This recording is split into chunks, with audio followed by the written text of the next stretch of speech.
Hello guys, আমাদের বঙ্গাইগাঁও রাসমেলা আপনারা দেখতেই পাচ্ছেন। আমাদের সাথে থাকুন, পুরো ভিডিওটা দেখে যাবেন, স্কিপ করবেন না। আজি আমি নলবাৰীৰ ৰাসত দিছোঁ সংবাদ মই ৰাতিপুৱা আছিলোঁ। এতিয়া আপোনালোকৰ বঙাইগাঁও ৰাসত আহিছোঁ, খুব ভাল লাগিল ইয়াত আহি। আপোনালোকৰ ইয়াত এটা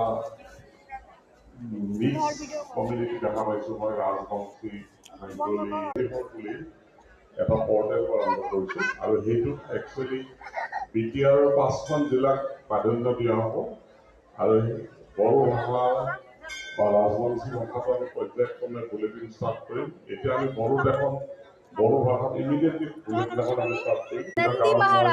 কেইবাটা জেগাত সোমাব লগা আজি সামৰিছোঁ। অহা দিনবিলাকত এটা আপোনালোকক আৰু এটা অনুৰোধ কৰোঁ, অহা 17 নৱেম্বৰত আমি আমাৰ পঠাই দিব, ধৰ্মীয়ৰ লগত যোগাযোগ কৰিব। জুবিন গাৰ্গৰ জন্মদিন উপলক্ষে আমি এইখিনি বিতৰণ কৰিম আৰু শেষত সকলোকে শ্ৰদ্ধা কৃতজ্ঞতা জনাই প্ৰথম। এইবাৰ আমি যে গোটেই পৰৱ হৈছে শ্ৰদ্ধাৰ শিল্পী জুবিন গাৰ্গৰ নাহৰ গছ খুব প্ৰিয় আছিলে। এই নাহৰ গছৰে আমি দেখুন, সবাই দেখতেই পাচ্ছেন, ভাই এখানে আসার সাথে সাথে শুরু হয়ে গিয়েছে আর খেলা।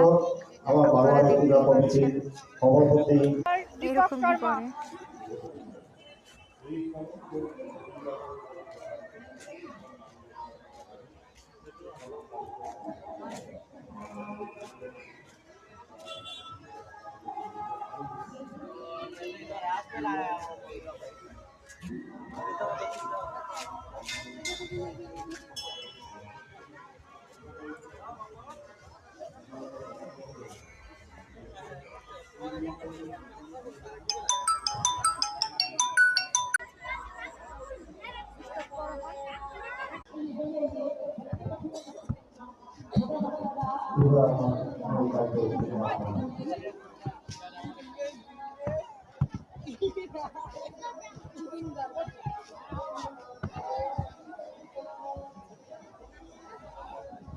গাইজ, আমার মরমর জুবিন গার্গ।